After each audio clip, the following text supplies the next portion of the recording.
اس کا معاملہ یہی ہے۔ میرے بھائیوں میرے بزرگوں سوال یہ پیدا ہوتا ہے کہ محبت کیسی محبت ہے؟ ایمان کی محبت، عبادات کی لذت اور چاشنی بھلا ہماری اور آپ کے دلوں میں کیسے پیدا ہو سکتی ہے؟ کیوں نہیں ہے یہ چاشنی، یہ مٹھاس کیوں نہیں ہمارے دلوں کے اندر پیدا ہو رہی ہے؟ اس کے اسباب کیا ہیں؟ میں دو چار باتیں آپ کے سامنے ذکر کرنا چاہتا ہوں۔ آپ کو ایک بات اور بتا دوں، امام ابن القیم رحمۃ اللہ علیہ کا نام آپ سنتے رہتے ہیں، ان کے استاد امام ابن تیمیہ رحمۃ اللہ علیہ کا نام سنتے رہتے ہیں۔ یہ وہ شخصیتیں ہیں میرے بھائیوں جنہوں نے قوموں کا رخ موڑا ہے، جنہوں نے اپنے قلم کے ذریعے سے، اپنی زبان کے ذریعے سے، اپنے درس و تدریس کے ذریعے سے، اپنے فتاووں کے ذریعے سے، اپنی کتابوں کے ذریعے سے پوری دنیا کے اندر توحید خالص کا درس دیا ہے، اور زبان سے، قلم سے، اور میرے بھائیوں ہتھیاروں کے ذریعے سے بھی وقت آنے پر اللہ تبارک و تعالیٰ کے دین کی سربلندی کے لیے جہاد کیا ہے۔ میرے بھائیوں امام ابن تیمیہ رحمۃ اللہ علیہ فرماتے ہیں، ایک قول مجھے ان کا یاد آتا ہے، وہ کہتے تھے الا ان فی الدنیا جنہ من لم يدخل جنت الدنیا لم يدخل جنت الآخرہ۔ سن لو، جیسے آخرت میں جنت ہے جس کا انتظار ہم اور آپ کر رہے ہیں، ویسے ہی آخرت سے پہلے دنیا میں بھی جنت ہے، یہاں بھی جنت ہے جیسے آخرت میں جنت ہے۔ اور یاد رکھو، جو دنیا کی جنت میں داخل نہیں ہو سکا وہ آخرت کی جنت میں داخل نہیں ہو سکے گا۔ وہ دنیا کی جنت کہاں ہے میرے بھائیوں میرے بزرگوں؟ وہ دنیا کی جنت کہاں ہے؟ یہی دنیا کی جنت ہے کہ ہم اللہ تبارک و تعالیٰ کی بندگی کریں، پورے اخلاص کے ساتھ، پوری محبت کے ساتھ، شیرینی کے ساتھ اللہ کی کلام پڑھیں، اللہ کے کلام کی تلاوت کریں میرے بھائیوں، تو آنکھوں سے آنسو جاری ہو جائیں۔ اللہ تبارک و تعالیٰ کے کلام میں جنت کا تذکرہ آئے تو میرے بھائیوں ایمان تازہ ہو جائے، جہنم کا تذکرہ آئے تو آنکھوں سے آنسو جاری ہو جائے۔ یہ طریقہ ہونا چاہیے، یہ ماحول بننا چاہیے، لیکن افسوس کہ ایسا ہماری اور آپ کی زندگیوں میں نہیں ہے۔ یہ ایک بہت بڑا سوال ہے میرے بھائیوں کہ آخر کیا بات ہے کہ ہماری اور آپ کی نمازوں کے اندر وہ چاشنی نہیں، وہ روزے میں محبت نہیں، وہ عبادات کی لذت نہیں، وہ قرآن کریم کے اندر چاشنی نہیں میرے بھائیوں۔ آخر یہ عبادت کی لذت اور چاشنی کیسے حاصل ہوگی؟ ایک بات تو اس کے لیے یہ ہے، سب سے پہلی ذمہ داری ہے میرے بھائیوں، سب سے پہلی ذمہ داری ہے کہ ہم اور آپ کو رب ذوالجلال کو، اپنے خالق و مالک حقیقی کو، جس کی نماز، جس کا روزہ، جس کا کلام، جس کا حج، جس کا عمرہ، اور جس کے لیے ساری عبادت کے ہم کام کر رہے ہیں، اس اللہ تبارک و تعالیٰ کو کما حقہ پہچان لے۔ صحیح معرفت ہونی چاہیے اللہ تبارک و تعالیٰ کی معرفت، اللہ تبارک و تعالیٰ کے بارے میں ہمیں جو علم ہے نا، علم اللہ کی بابت علم ہمارا مضبوط نہیں ہے، کمزور ہے، مانے کہ نہ مانے اسے ماننا ہی پڑے گا میرے بھائیوں کہ ہمارے اور آپ کے دلوں کے اندر اللہ تبارک و تعالیٰ کی معرفت، اللہ تبارک و تعالیٰ کے بارے میں جو علم ہونا چاہیے وہ ہمارے دلوں کے اندر اس طرح سے نہیں پایا جاتا جیسا ہونا چاہیے۔ میں آپ کو بتا دوں، اللہ تبارک و تعالیٰ کی معرفت اگر ہمارے دلوں میں ہوتی میرے بھائیوں تو جو کچھ ہماری اور آپ کی زندگی کا حال ہے شاید ہی ہماری اور آپ کی زندگی کا حال نہیں ہوتا۔ ہم امت کے اسلاف کی تاریخ کو پڑھیں گے تو حیران ہو جائیں گے میرے بھائیوں۔ جو اللہ تبارک و تعالیٰ کو پہچانتا ہے وہ کبھی وہ حرکت نہیں کرتا ہے جو ہم اور آپ کرتے ہیں میرے بھائیوں میرے بزرگوں۔ اللہ تبارک و تعالیٰ کی معرفت کے لیے سب سے بڑا کام کون سا ہے؟ سب سے بڑا کام کون سا ہے؟ سب سے بڑا کام یہ ہے کہ اللہ تبارک و تعالیٰ کو اس کے اسماء حسنہ اور اس کے صفات اولیاء کے ذریعے سے پہچانا جائے۔ اللہ کے اسماء، اللہ کی صفات جو ان گنت ہے، بے شمار ہیں، جن میں سے 100 سے زیادہ کا تذکرہ اللہ تبارک و تعالیٰ نے اپنی کتاب اور نبی کریم صلی اللہ علیہ وسلم نے اپنی سنت کے اندر کیا میرے بھائیوں میرے بزرگوں۔ اللہ تبارک و تعالیٰ کے اسماء حسنہ کے ذریعے سے اگر اللہ تبارک و تعالیٰ کے معرفت ہم حاصل کر لیں گے تو یقیناً اللہ تبارک و تعالیٰ کے بارے میں ہمارا وہ ایمان مضبوط ہوگا، اس کی عبادت میں چاشنی پیدا ہو جائے گی، اس کی بندگی میں مٹھاس پیدا ہو جائے گی۔ لیکن بس افسوس یہ ہے کہ ہماری اور آپ کی معرفت یہ اللہ تبارک و تعالیٰ کے بارے میں کمزور ہے۔ امام ابن القیم رحمۃ اللہ علیہ فرماتے ہیں من عرف اللہ باسمائہ الحسنى وصفاتہ العلی احبہ لا محالہ، جو اللہ تبارک و تعالیٰ کو اسماء حسنہ کے ذریعے سے پہچانے گا، اس کے صفات عالیہ کے ذریعے سے پہچانے گا، وہ لا محالہ اللہ تبارک و تعالیٰ سے محبت کرے گا۔ لیکن میرے بھائیوں شاید ہم نہیں سوچتے، ہم سنتے ہیں الرحمن الرحیم الغفور الغفار القہار الجبار، سنتے ہیں سب، لیکن آؤ ذرا اور یہ طے کرو کہ اللہ تبارک و تعالیٰ کے اسماء حسنہ اور اس کے صفات علیہ کو سمجھو گے، اس کے معنی کو سمجھو، تب اللہ تبارک و تعالیٰ کی عظمت کا احساس ہوگا، اس کی رحمانیت کیا ہے، اس کی رحیمیت کیا ہے، اس کی غفاریت کیا ہے، اس کی رزاقیت کیا ہے میرے بھائیوں، اس کی صمدیت کیا ہے، اس کی سیدیت کیا ہے، آپ کو پتا چلے گا کہ اللہ تبارک و تعالیٰ کی شان کیا ہے۔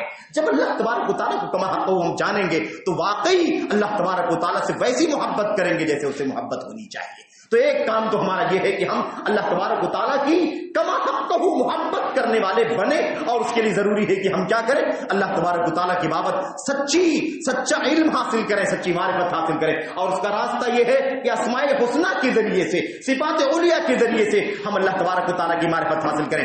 ایک بات کی طرف اشارہ کر دینا چاہتا ہوں، ہم قرآن کریم کی آیتوں کو پڑھتے ہیں، قرآن کریم کی آیتوں کو پڑھتے ہیں، آیتوں میں بہت ساری باتیں بتلائی جاتی ہیں، اور اس کے بعد قرآن کی اس آیت کریمہ کا اختتام اللہ تبارک و تعالیٰ کے ناموں میں سے کسی نام سے ہوتا ہے، غفور رحیم سے ہوتا ہے، علیم حکیمہ سے ہوتا ہے، سمیع علیم سے ہوتا ہے، لیکن ہم یہ غور نہیں کرتے کہ اس آیت میں جو بات بتلائی جا رہی ہے، اس بات کے بتانے کے بعد اللہ نے سمیع علیم کیوں کہا، علیم حکیم کیوں کہا، غفور رحیم کیوں کہا، یہی کیوں کہا، اس کے سوا کچھ اور کیوں نہیں کہا۔ اللہ تعالیٰ کے بہت سارے نام ہیں، لیکن ان ناموں کا استعمال اللہ نے کیوں نہیں کیا، یہاں اسی نام کا استعمال کیوں کیا، یہ ایک نقطہ ہے۔ اگر آپ اس پر بھی غور کریں گے تو انشاءاللہ تبارک و تعالیٰ، اللہ تبارک و تعالیٰ کے بارے میں ہمیں اور آپ کو گہری معرفت ہوگی۔ اللہ تبارک و تعالیٰ کے سلسلے میں ہماری اور آپ کی معرفت کے اندر واقعی گہرائی ہوگی، اور اللہ سے سچی محبت کرنے والے اور اس کی عبادت و بندگی میں چاشنی اور محبت پانے والے ہو جائیں گے۔ تو ایک بات تو یہ ہے۔ دوسری بات یہ ہے کہ ہمیں اگر اللہ اپنی عبادت کے اندر، اللہ تبارک و تعالیٰ کی عبادت میں اپنے دل کے اندر میرے بھائیوں مٹھاس پیدا کرنی ہے، شیرینی پیدا کرنی ہے، اور چاشنی ہم چاہتے ہیں، تو اس کے لیے دوسرا کام ہمیں کیا کرنا ہے؟ دوسرا کام ہے اپنے نفس کو، اس نفس امارہ کو جس میں گناہ ہے، جس میں بدعملی ہے، جس میں خیانت ہے، جس میں بے خوفی ہے، اس نفس امارہ کو کچلو، اس کو دباؤ، اس کو گناہوں کی طرف جانے سے روکو، اسے آمادہ کرو کہ تو بندہ ہے اللہ تبارک و تعالیٰ کا۔ اس لیے تجھے اللہ کی بندگی کو سب سے زیادہ اہم ٹارگٹ سمجھنا ہے، اس کے سوا کسی اور مقصد کے لیے ہماری پیدائش نہیں ہوئی۔ یا ایھا الذین آمنوا اصبروا وصابروا ورابطوا واتقوا اللہ ان اللہ خبیر بما تعملون۔ واتقوا اللہ، اللہ تبارک و تعالیٰ کیا فرماتا ہے؟ لعلکم تفلحون، تم شاید تاکہ تم کامیاب ہو جاؤ۔ کامیابی کے لیے کیا کرنا پڑے گا؟ اے ایمان والو اصبروا، مضبوطی سے قائم رہو، جم جاؤ، استقامت کے ساتھ رہو۔ وصابروا، صابرو کا مطلب کیا ہوتا ہے؟ صابرو کا مطلب ہوتا ہے میرے اپنا ماحول، اپنا ضمیر، اپنا رویہ، اور آپس میں ایک دوسرے کو صبر کی تلقین کرو۔ ورابطوا، اور مضبوطی کے ساتھ قائم رہو اللہ تبارک و تعالیٰ کی بندگی پر۔ واتقوا اللہ، اللہ تبارک و تعالیٰ کا تقویٰ اختیار کرو، تم انشاءاللہ تبارک و تعالیٰ کامیاب ہو جاؤ گے۔ میرے بھائیوں، میرے بزرگوں، آپ دیکھیے اس کا حکم بار بار دیا گیا ہے۔ حضرت رسول کریم صلی اللہ علیہ وسلم کے بارے میں تو ہم اور آپ بہت ساری بات جانتے ہی ہیں۔ نبیوں کے بارے میں کئی جگہوں پر اللہ تبارک و تعالیٰ نے کیا فرمایا؟ آپ نے فرمایا اللہ نے فرمایا نماز قائم کرو، وَاسْتَبِرْ عَلَيْهَا۔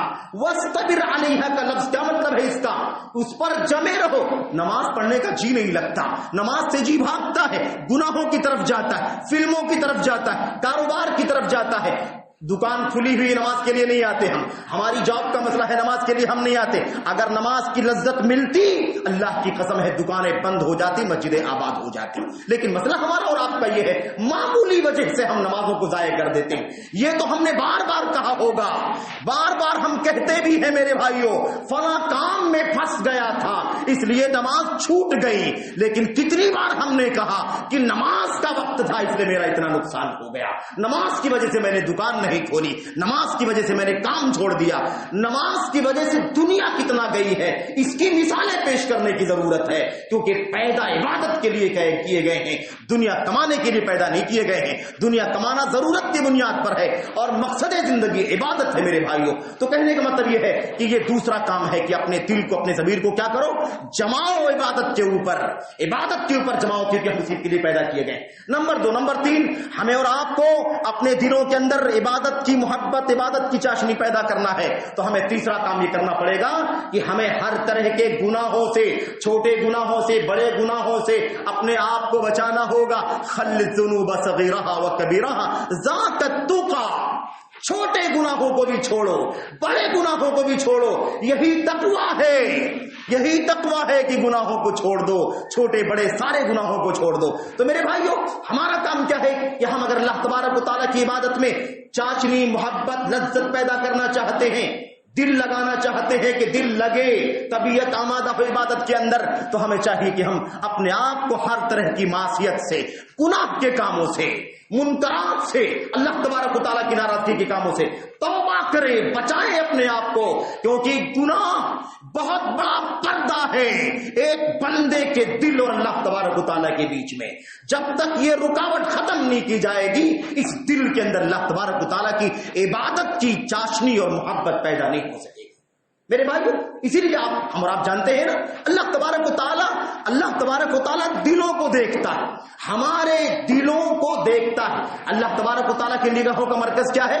ہمارا ظاہر نہیں ہے، ہمارا ظاہر نہیں ہے، بلکہ ہمارا باطن ہے جو اندر چھپا ہوا ہے. میرے بھائی، ان اللہ سبحانہ و تعالیٰ لا ينظر الى صوركم واجسامكم ولكن ينظر الى قلوبكم واعمالكم. اللہ تبارک و تعالیٰ تمہاری شکلوں کو نہیں دیکھتا، اللہ تبارک و تعالیٰ تمہاری صورتوں کو نہیں دیکھتا، تمہارے جسموں کو نہیں دیکھتا، تمہارے مالوں کو نہیں دیکھتا، بلکہ اللہ تبارک و تعالیٰ تمہارے دلوں کو دیکھتا ہے، تمہارے عملوں کو دیکھتا ہے. تو اصل میں اصلاح یہاں کرنی ہے، گندگی یہاں سے نکالنی ہے. اللہ کے نبی نے فرمایا تھا، الا ان التقوى هنا، الا ان التقوى هنا. سن لو، تقوی یہاں ہے. یہاں سے اصلاح کرو گے تو اصلاح ہو جائے گی. یہ تو کبھی ممکن نہیں ہے میرے بھائیوں کہ دنیا کی ساری رنگینیاں، گانے بجانے، فحاشی، حرام حلال، جائز ناجائز، تصویریں، فلمیں اور میڈیا، تو آج سب کچھ آسان کر دیا گیا میرے بھائیوں. اور میرے بھائیوں، ٹکے میں دنیا کی ساری برائیاں ہماری اور آپ کی آنکھوں کے سامنے آ جاتی ہیں. آج کیسے پاسبل ہے؟ اس دل کے اندر یا تو ایمان رہے گا اور یا تو خواہشات نفسانی رہے گی. خواہشات نفسانی ہے تو ایمان نہیں، اور ایمان ہے تو خواہشات نفسانی نہیں. دونوں چیزیں اکٹھا نہیں ہو سکتی. اس لیے اس دل کو پاک کرنا ضروری ہے گناہوں سے، معاصی سے، منکرات سے. تب جا کر کے انشاءاللہ تبارک و تعالیٰ ہماری عبادتوں میں لذت اور چاشنی پیدا ہوگی. یہ ٹارگٹ ہے میرے بھائیوں، تمناؤں کی چیز نہیں ہے. تمناؤں سے حاصل نہیں ہوگا، عملی اقدام کرنے کی ضرورت ہے. اپنے گناہوں کو سوچ کر کے، ڈھونڈ کر کے توبہ کرنے کی ضرورت ہے، تاکہ ہم اور آپ اپنے آپ کو گناہوں سے آزاد کریں، تاکہ اس پاپی دل سے پاپ نکل جائے تو اللہ کی بندگی کو جگہ ملے، ایمان کو جگہ ملے، عبادت کو جگہ ملے، قرآن کی تلاوت کو جگہ ملے، اور اللہ تبارک و تعالیٰ کی بندگی میں ہمارا دل لگے. میرے بھائیوں، میرے بزرگوں، میں آپ کو کیا بتاؤں. حضرت معاذ بن جبل رضی اللہ تعالیٰ عنہ کے واقعہ سیرت میں ان کے آتا ہے. معاذ بن جبل رضی اللہ تعالیٰ عنہ کی وفات ہونے لگی تو وہ زار و قطار رونے لگے. وہ لوگوں نے کہا، معاذ بن جبل، اتنا بڑا پہاڑ عبادت کا، نیکی، تقوی، طہارت کا، علم کا، آپ کیوں روتے ہیں موت کے وقت؟ کیا آپ کو موت سے ڈر لگتی ہے؟ کہ اللہ کی قسم ہے، موت کے لیے تو میں تیار ہوں، مجھے موت کا غم نہیں ہے. مجھے وہ دن کی تپتی ریت میں، چلچلاتی دھوپ میں میرے بھائیوں، ظہر کی نماز پڑھنے کے لیے جانے کی، عبادت کرنے کی مجھے یاد آ رہی ہے. دنیا میں نہیں رہوں گا تو وہ سخت چلچلاتی دھوپ میں عبادت کے جذبے سے جو جاتا تھا، اللہ کی محبت میں جو مسجدوں میں حاضر ہوتا تھا، وہ اب مجھے کہاں مل سکے گا. تو مجھے سخت دھوپ میں جو عبادت کرنے کا مزہ ملتا تھا، اب وہ چھوٹ جائے گا. مجھے اس کی فکر لگی ہوئی ہے، اس لیے مجھے رونا آ رہا ہے. ایسے ہی میں اس لیے رو رہا ہوں کیونکہ سخت ٹھنڈی کی راتوں میں قیام اللیل کے لیے اٹھا کرتا تھا. مجھے اللہ تبارک و تعالیٰ نے توفیق عطا فرمائی تھی کہ سخت سردیوں میں بھی اللہ تبارک و تعالیٰ کے لیے میں رات کو کھڑا ہوا کرتا تھا، فرض کے علاوہ نوافل کے لیے کھڑا ہوتا تھا. مجھے یاد آتا ہے کہ اب دنیا سے چلا جاؤں گا تو اللہ کی بندگی کا یہ کام میں کیسے کر سکوں گا. اور ایسے ہی اور مثالیں دیا انہوں نے عبادت کی.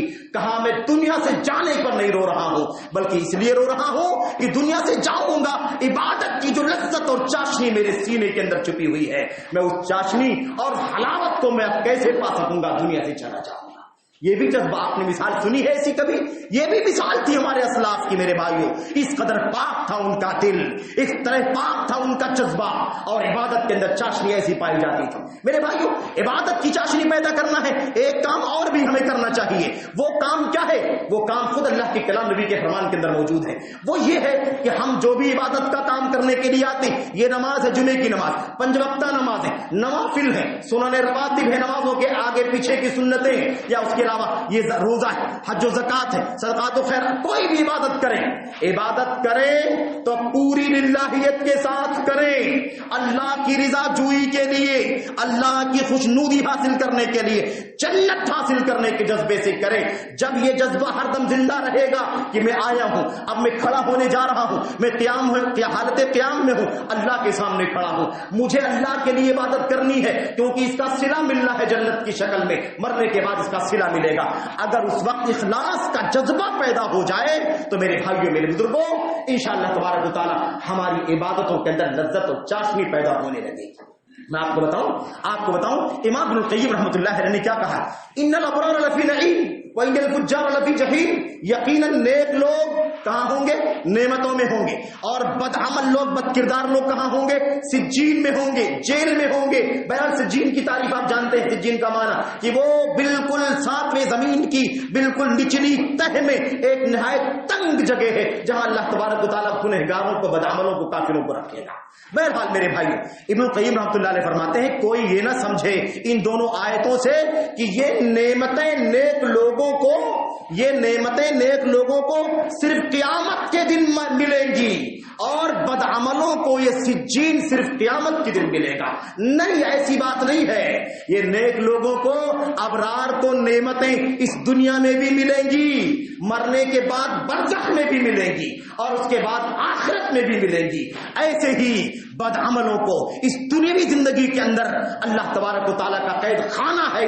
یہ قید خانہ دنیا میں بھی ہے، مرنے کے بعد برزخ میں بھی رہے گا، اور اس کے بعد قیامت کے دن پیشی جب اللہ کے سامنے ہوگی تو قیامت کے دن بھی یہ اسی سجین کے اندر رہیں گے. تو یہ نعمتیں نیک لوگوں کو دنیا میں، برزخ میں، آخرت میں، اور بدعملوں کو سجین دنیا میں، برزخ میں، ہر جگہ سلسلہ چلتا رہے گا. وہ کیسی نعمت ہے میرے بھائیوں؟ ایمان والوں کی نعمت یہی ہے کہ مخلص ہو کر کے اللہ کی رضا کے لیے بندہ عبادت کر لے، اس کا دل عبادت سے لبریز ہو، توحید سے لبریز ہو، شرک سے خالی ہو، بدعت سے خالی ہو، اعمال صالحہ سے آباد ہو، اور گناہوں سے، منکرات سے خالی ہو. یہ ہے ہمارا جذبہ جو ہمارے اندر پیدا ہونا چاہیے. اور آخری بات، ایک بات اور ہے، وہ بات یہ ہے کہ ہم جب عبادت کے لیے کھڑے ہوں تو یہ نہ سمجھیں کہ ہم مر جاتے ہیں، مر جائیں گے تو جیسے بہت سارے لوگ مر گئے، دنیا سے چلے گئے، ان کا منصب چلا گیا، ان کا عہدہ چلا گیا، ان کی دولت چلی گئی، ان کی جائیداد چلی گئی، ان کا گھر چلا گیا، ان کے اعزاء قریب چلے، سب فوت ہو گئے.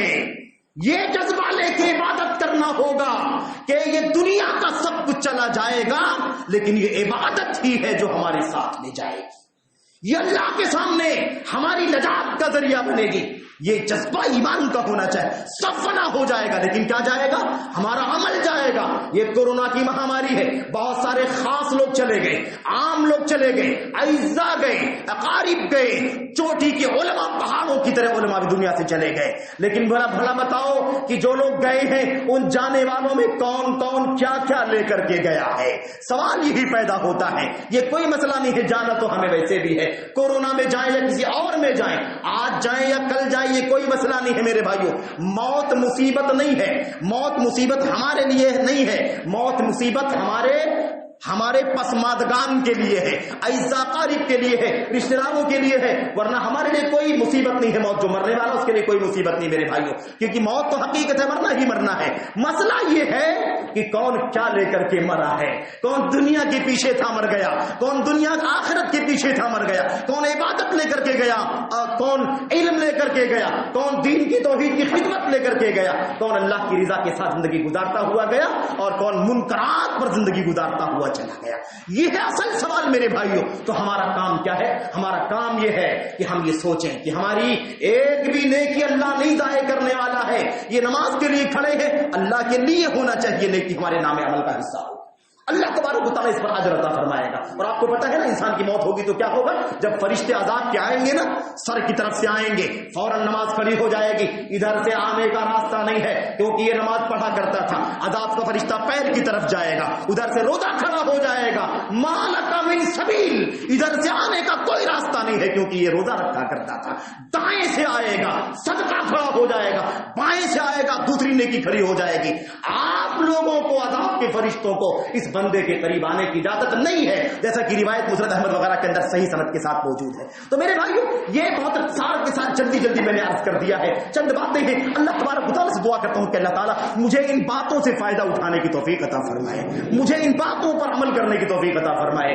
اور میرے بھائی، میرے احباب، میرے بزرگ، میرے جوان ساتھی اور میرے عزیز بچے اور قابل احترام مائیں اور بہن جو بھی سن رہی، اللہ تبارک و تعالیٰ سبوں کو اللہ کے کلام کی آیات سے اور نبی کریم صلی اللہ علیہ وسلم کی سنت کی باتوں سے، امت کے سلف کی زندگیوں سے فائدہ اٹھانے کی توفیق عطا فرمائے، عبرت حاصل کرنے کی، نصیحت حاصل کرنے کی توفیق عطا فرمائے. اللہ عز و جل ہمیں اپنی عبادتوں میں لذت اور شیرینی پیدا کرنے کی توفیق عطا فرمائے. عبادتوں کا اثر ہونا چاہیے ہماری زندگی میں. اگر یہ بغیر محبت اور بغیر مٹھاس اور شیرینی کے زندگی بھر عبادت کرتے رہیں گے تو اس کا کوئی اثر ہماری اور آپ کی زندگی پر نہیں آ سکتا ہے. زندگی میں تبدیلی کب آئے گی؟ جب عبادتیں بامانہ ہوں گی، جب عبادتوں میں شیرینی ہوگی، عبادتوں میں مٹھاس ہوگی. اللہ تبارک و تعالیٰ اسے اپنے بارگاہ میں قبول کر لے گا. تب جا کر کے اس لائق ہوگی تو ہماری زندگیوں میں تبدیلی پیدا ہوگی. میرے بھائی، اللہ سے دعا ہے کہ اللہ تبارک و تعالیٰ ہمیں جب تک زندہ رکھے، ایمان پر زندہ رکھے، ہمیں مقصد زندگی عبادت کو سمجھنے کی توفیق عطا فرمائے، اس پر سیریسلی ہمیں سوچنے کی توفیق عطا فرمائے. کیونکہ یہی زندگی ہے. صبح شام کب ہماری موت ہو جائے کچھ نہیں کہا جا سکتا. سرمایہ یہی ہے جو ہم اللہ کے لیے کر کے چلے جائیں گے. آدمی کہتا ہے میرا مال میری دولت، میرا مال میری دولت. اللہ کے نبی نے فرمایا جبکہ اس کا حقیقت میں کچھ نہیں ہے، اس کا اتنا ہی ہے جتنا اس نے کھایا پیا اور اسے کچرا بنا دیا، جو اس نے کپڑا پہن کر کے پرانا کر دیا، اور اس کے سوا اور اس کے لیے کیا ہے جو اس نے اللہ تبارک و تعالیٰ کے لیے قیامت کے دن اللہ کے سامنے پیشی جب ہوگی تو اس کی بنیاد پر اس کا جنت کا فیصلہ ہوگا. وہ اس نے کام کر لیا، یہی اس کے لیے ہے بس. اس کے علاوہ دنیا میں اس کا کوئی نہیں. اس کے سوا جو کچھ بھی ہے وہ سب چھوڑ کر کے جانے والا. وارثین کا ہے، مرنے کے بعد جھگڑیں گے، لڑیں گے، کیس کریں گے، خون خرابہ کریں گے. جن کے لیے ہم حرام حلال نہیں دیکھتے کل وہ ہمارے مال پر لڑنے والے ہیں. ہم ان کی دنیا کے لیے اپنی آخرت کو کیوں تباہ کرنے کے لیے تیار ہیں. اللہ سے دعا ہے کہ اللہ تبارک و تعالیٰ ہمیں کار خیر پر زندہ رکھے، ایمان پر زندہ رکھے، ایمان پر موت عطا فرمائے. آمین رب العالمین. صلی اللہ علیہ وسلم وبارک علی نبینا محمد وعلی آلہ وصحبہ اجمعین. السلام علیکم ورحمۃ اللہ وبرکاتہ. الحمد لله نحمده ونستعينه ونستغفره. اللهم صل على محمد وعلى ال محمد كما صليت على ابراهيم وعلى ال ابراهيم انك حميد مجيد. اللهم بارك على محمد وعلى ال محمد كما باركت على ابراهيم وعلى ال ابراهيم في العالمين انك حميد مجيد. سبحان ربك رب العزة عما يصفون والسلام على المرسلين والحمد لله رب العالمين.